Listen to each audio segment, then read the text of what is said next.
तो हम आप ही केवल नहीं, रूस और यूक्रेन ही नहीं, पूरा विश्व पीड़ित होगा।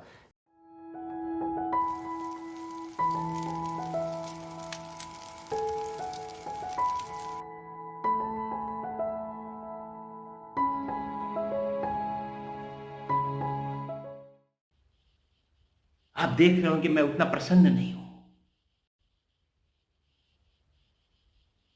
क्षोभ में यह वीडियो रिकॉर्ड कर रहा हूं, क्षोभ में वीडियो रिकॉर्ड कर रहा हूं मैं, एग्रीड। और ये वस्त्र भी मैंने युद्ध वाले ही लाल रंग के पहने हुए हैं, क्योंकि आज फिर युद्ध के बीज बो दिए गए हैं। नमस्कार मित्रों, मैं आचार्य कल्की कृष्णन astrodeum.com से।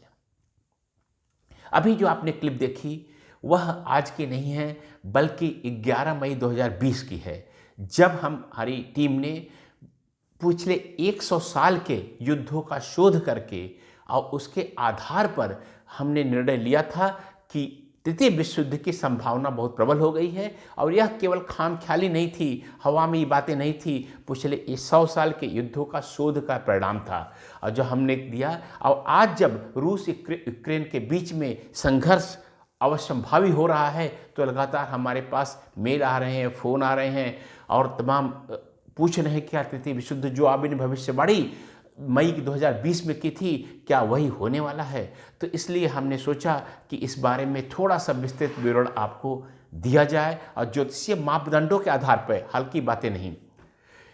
तो इस समय जो हमने मई 2020 में भविष्यवाणी की थी बृहस्पति और शनि के आधार पर, हमने कहा था बृहस्पति शनि के विशेष दृष्टि में जब आते हैं तब वो युद्धों की बीज बोते हैं, युद्ध कराते नहीं हैं। बृहस्पति शनि एक साथ आकर के युद्ध कराते नहीं हैं, युद्धों के बीज बोते हैं और उन बीजों को अगर नष्ट नहीं किया गया तो युद्ध होने की संभावना होती है। और यह केवल प्रथम विश्व युद्ध, द्वितीय विश्व युद्ध के आधार पर नहीं, भारत चीन युद्ध, वियतनाम युद्ध, कोरिया युद्ध, तमाम जो भी इराक वार, इन सारे युद्धों का जो हमने डेटा लिया उनके ज्योतिषीय विश्लेषण के, उसके आधार पर ही हमने बोला था।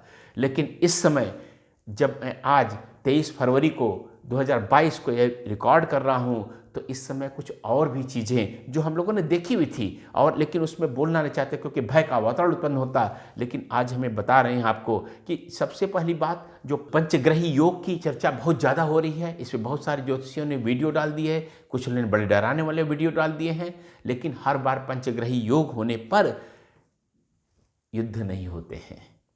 उसके लिए वह पृष्ठभूमि चाहिए जो हमने अपने शोध वाले वीडियो में बताया था। अगर वीडियो आपने नहीं देखा है तो आपको ऊपर देखिए, यहाँ लिंक आ रहा है, इस पर क्लिक कर सकते हैं। डिस्क्रिप्शन में भी उस वीडियो का लिंक दिया हुआ है, उसको आप देख सकते हैं। तो 2-3 चीज़ें और हो रही हैं। पंचग्रही योग तो पिछले हर साल बन ही जाता है, क्योंकि सूर्य के पास शुक्र और बुध नज़दीक रहते हैं, 3 ग्रह हमेशा आसपास रहते हैं। मंगल भी नज़दीक आ जाता है तो 4 ग्रह ये हो जाते हैं। इसके अलावा अगर चंद्रमा चला गया तो 5 ग्रह हो जाते हैं।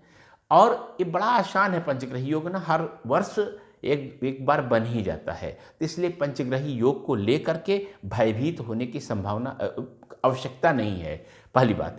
दूसरी बात जो मैं, लेकिन ज़्यादा महत्वपूर्ण बात जो मैं कहना चाह रहा हूँ कि यह फरवरी के अंत में पंचग्रही योग बनने के अलावा, पहली बात कि शनि और मंगल की युति हो रही है। यह युति हो रही है 5 अप्रैल 2022 को, अभी काफ़ी समय है। लेकिन जब नज़दीक शनि मंगल चले जाते हैं, एक राशि में चले जाते हैं, तभी उनका एक संघर्ष का आपस में प्रारंभ होता है। शनि मंगल दोनों विरोधाभासी ग्रह हैं। शनि एकदम दूर से, एकदम सौर मंडल का सबसे दूर ग्रह है, सबसे शांत ग्रह है। वह शिव जब ध्यान मग्न होकर के बैठे हुए हैं तो उसका है। लेकिन मंगल युद्ध का ग्रह है, सबसे सक्रिय ग्रह है, ऊर्जा का ग्रह है, अग्नि का ग्रह है। तो जब ये शनि और मंगल दोनों का रंग भी देखेंगे, शनि नीला है, जल का रंग है, नीला या काला है, वास्तु फेंग शुई के अनुसार मंगल लाल है, अग्नि का, तो इन दोनों के बीच में हमेशा संघर्ष होता है। और अपनी ज्योतिष की कक्षाओं में इस आधार पर मैंने बड़ी अच्छी भविष्यवाणियाँ अपने बच्चों को करना, मंगल शनि की आधार पर, केवल मंगल शनि के आधार पर अच्छी भविष्यवाणियाँ करना सिखाया है। तो शनि मंगल का जब पास आ रहे हैं तो उससे भी एक बहुत बड़ी कठिन स्थिति पैदा होने वाली है। लेकिन एक और देखिए कितनी चीज़ें इकट्ठा हो रही हैं। और एक और बहुत बात जो है कि इस समय शुक्र ग्रह के आगे बुध, गुरु, मंगल, शनि, ये सारे ग्रह आ गए हैं। और इस बारे में बारामीर ने, प्रातः स्मरणीय बारामीर, जो संहिता ज्योतिष के सबसे बड़े मापदंड, सबसे बड़े ज्योतिषी माने जाते हैं आज तक के, उन्होंने अपनी बृहत संहिता में अपने श्लोक शुक्र ग्रह पर जो आधारित अध्याय है, अध्याय 9 शुक्र चाराध्याय, उसके श्लोक 38-39 में क्या कहते हैं, यदा सीता जीव बुधार सूर्यजा सितस्य सर्वे ग्रह पथानुवर्तिनः नृनाग विद्याधर संगरास्तदा भवन्ति वाताश्च समुच्च छिन्नतान्तकाः न मित्रभावे सुहृदो व्यवस्था क्रियासु सम्यक नरता द्विजातया न चाल्पमल्य मप्यम्बु ददाति वासो भिनत्ति वज्रेण शिरांश विवृताम। इसका अर्थ मैं सरल हिंदी में बता देता हूँ कि लिखा, जिस समय गुरु, बुध, मंगल व शनि ये सब ग्रह शुक्र से आगे हों, अर्थात राशि चक्र में आगे हों, तो मनुष्यों, नागों, विद्याधरों आदि में परस्पर युद्ध या संघर्ष होते हैं और इतना तीव्र वायुमंडल में विक्षोभ होता है कि ऊंची ऊंची चोटियां, पेड़ और भवन भी गिर जाते हैं। मित्रों में भी परस्पर विद्रोह होता है, मित्रों में भी परस्पर विरोध होता है। ब्राह्मणों का अपने कर्म से भ्रष्ट होना, ब्राह्मणों का अर्थ है कि जो समाज को नियंता है, समाज को निर्देशन देने वाले हैं, वह अपने पद से च्युत हो जाते हैं और पर्वतों की चट्टानों खिसकना आदि फल होते हैं। तो ऐसे ऐसे बुरे फल जो है बारामीर जी ने बताए हैं। तो जो यहाँ पर हम बोले मनुष्यों, नागों, विद्याधरों आदि में परस्पर संघर्ष होता है, इसका मतलब यह है कि विभिन्न जातियों में युद्ध होता है, विभिन्न जातियों में युद्ध होता है, केवल एक जगह केंद्रित नहीं होगा। तो इसका मतलब है, जो मेरा कहना चाहता हूँ कि रूस और यूक्रेन में केवल युद्ध नहीं होगा, यह युद्ध और फैलेगा और फैलेगा।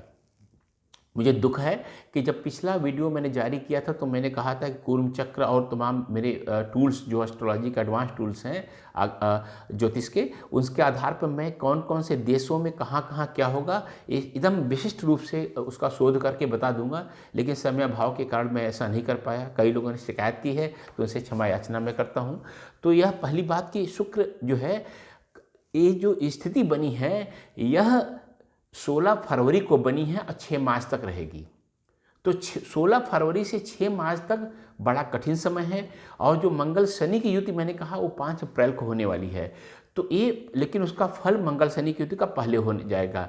तो हमारे पास जो मानवता के पास जो कठिन समय है वह 16 फरवरी से 6 मार्च तक का है। इस समय अगर आपने, मानवता ने संभाल लिया, मानवता के नीति नियंताओं ने, यानी राष्ट्र पुरुषों ने, जो राष्ट्रपति प्रधानमंत्री लोग हैं, उन लोगों ने संभाल लिया तो स्थिति संभल जाएगी। नहीं तो जो मेरी 11 मई 2020 की, आज से करीब 2 वर्ष पूर्व भविष्यवाणी की थी, और एकमात्र भविष्यवाणी, आप पूरे YouTube पे वीडियो पे देख लीजिएगा, हवा में बातें नहीं, इतने बड़े शोध करके एकमात्र जो है शोध का वीडियो, ज्योतिष के आधार पर इतना बड़ा शोध किसी ने नहीं किया, वह उसके आधार पर भविष्यवाणी की थी, वह सच होने का समय आ गया है। और तृतीय विश्व युद्ध होगा तो हम आप ही केवल नहीं, रूस और यूक्रेन ही नहीं, पूरा विश्व पीड़ित होगा। लेकिन मैं ये आपको बता दूं, उसके एक जो भारत की कुंडली पर हम लोगों ने जो देखा है, भारत पर उतना प्रभाव नहीं पड़ने वाला है, भारत पर उतना प्रभाव नहीं पड़ने वाला है। तो नमस्कार, मैं हूं आचार्य कल्की कृष्ण, astrodhyom.com से। आप सब ईश्वर से प्रार्थना कीजिए कि मेरी मई 2020 की भविष्यवाणी झूठ हो जाए। नमस्कार।